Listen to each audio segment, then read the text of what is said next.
Hello, and we're back with another video lesson for web design class. This is another Photoshop lesson, and I'm going to show you how to make seamless tiled background images. So many times when you go to a website, you'll see an interesting texture or pattern that covers the entire background of a web page, and it looks like it's one giant image. But if you look closely, you'll see that it actually repeats. Now, I've got a page set up right here that has an image in it. This image right here is of a marble texture. This is something I took outside of a Marui store in the Shinjuku subway underground. And you might think that it looks just like a normal picture. But what I can do is that I can repeat this one. Right now I have it set to background repeat, no repeat. So I'm going to take away the no, and this is just going to repeat. I'm going to save it. And so now when I reload the page, this image will repeat horizontally and vertically, and it will cover the entire page background. Now, when you look at it, it looks now like just one big image. But of course, it is actually the same image repeated many times. If you look carefully, you might see little hints as to where it's repeating. You can see a little bit of a seam right here. So that is actually not bad for a background image. It looks like it doesn't really have a seam to it. You can't really see where the pictures join together. And that's the whole idea of these background images. You want them to look like one giant image. But it's not very easy to do sometimes. And what you've got to do if you want to make some original images yourself is that you've got to take photographs of a lot of stuff and try to work with that. So I'm going to go into Photoshop, and I'm going to open some photographs I took tonight, and I'm going to begin by showing you a really bad background image. Let's choose this one. I took some pictures of Ponta's fur, and I'm just going to go over here on the left, and I'm going to crop this. You should not copy what I'm doing right now. This is an example of what you should not do. So just watch what I'm doing, and I'm going to choose an area of his fur that seems fairly much the same color. And here you can see I've got my selection. It actually looks like that when we blow it up. And it all looks like the same color, doesn't it? Kind of looks the same here and here and here and here. But actually, the colors at the edges are very different from each other. It doesn't look like it right now, but when we put this as a background to a web page, it'll become very, very clear. Actually, let me decrease the size of the image a little bit so it's not so big. Here's 400 pixels. There we go. And then I'm going to save it. I'm going to save it as a JPEG, and I'm going to put it into the textures folder. I'm going to call it fur, F-U-R, and there we go. Now I can go back to Komodo Edit, and I can change the background image to fur.jpg. I can save that. I can go to my browser. I can hit the reload button, and now we see the picture. Now, as you can see, here it looks horrible. It's very, very clear where the seam or the connection between the repeating images is.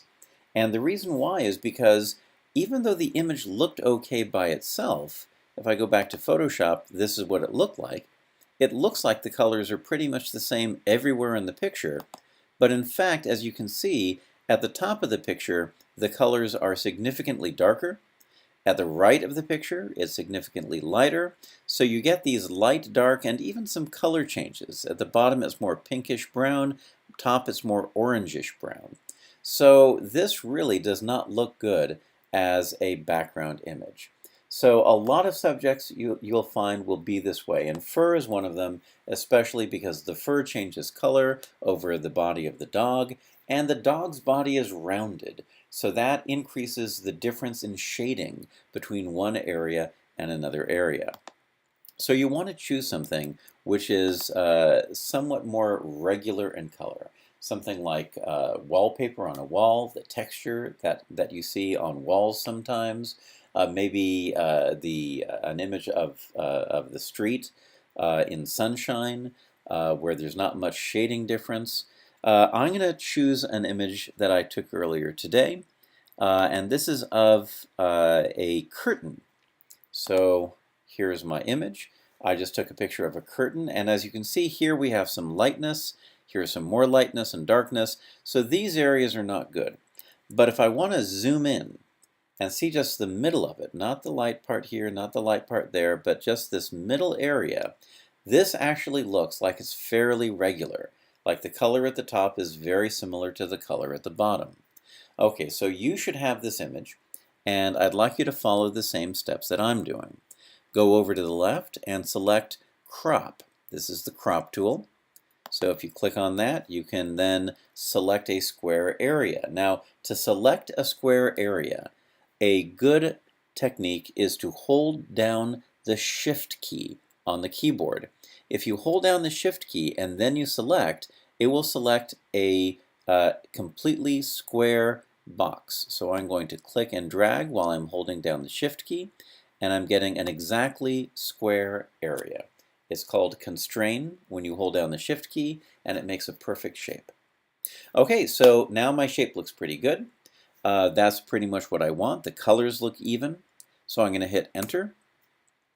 And to get out of crop, we want to go up and click on another tool. I'm going to use the Move tool. And so now I've got my image here. If I zoom in to 100%, Control 1, actually I'm at 100% right now. So that's the real size of my background image. All right, now if I save it just as it is right now, then you'll see that there's a problem. Maybe you want to do this too just to get an idea. You don't have to. I'm going to call this Fabric, and I'm going to call it Fabric 01 because we're going to do another one later. And I'm going to save it in the Textures folder. I'm going to go over to my Komodo Edit, and I'm going to change Fur to Fabric 01.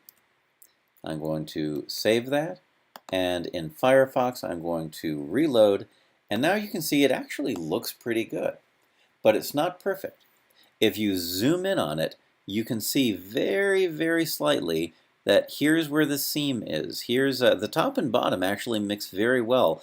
This is the seam right here, but left and right is very clear that we've got a seam right there. So we've got to fix that. This is also a problem right here, so we'll have to take care of that. So let me go back to Photoshop.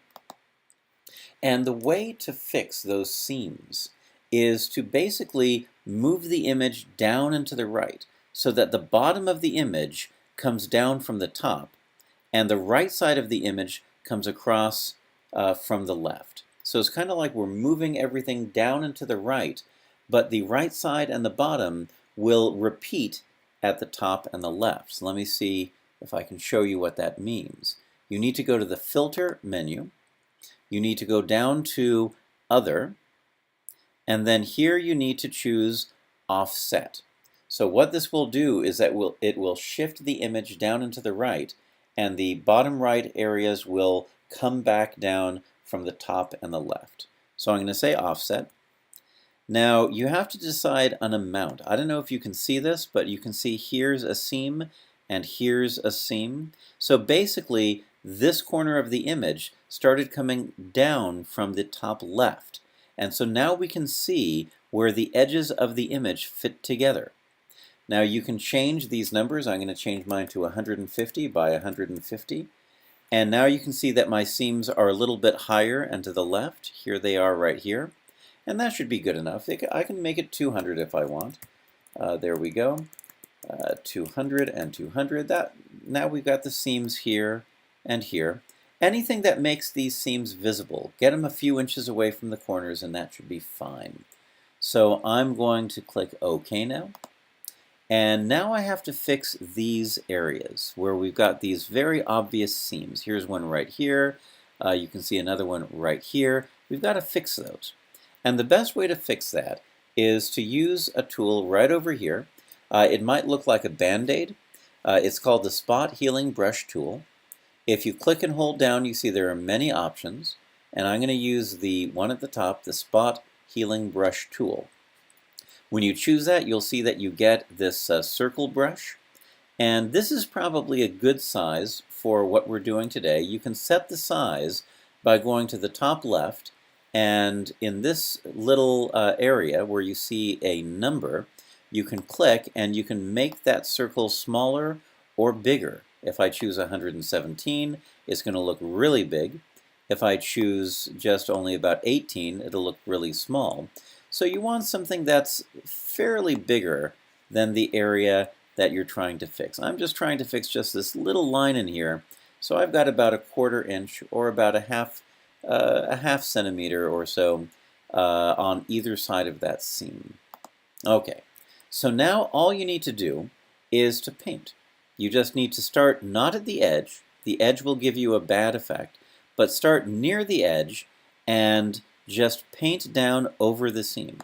And you'll notice that this brush fills in that area with an area that looks very similar to the left and the right side. So it looks like there's now no seam. I'm going to do that over here. Now sometimes you do this and it does not come out very well. In that case, you've just got to undo and then redo it again to get the effect that you want. Here I'm going to cover that up. You might have to maybe go at an angle maybe to get a better effect. You could just do one click and it'll fix a small area. I've got to fix this part over here. Go down over here. Here's a much more powerful seam. And there we go.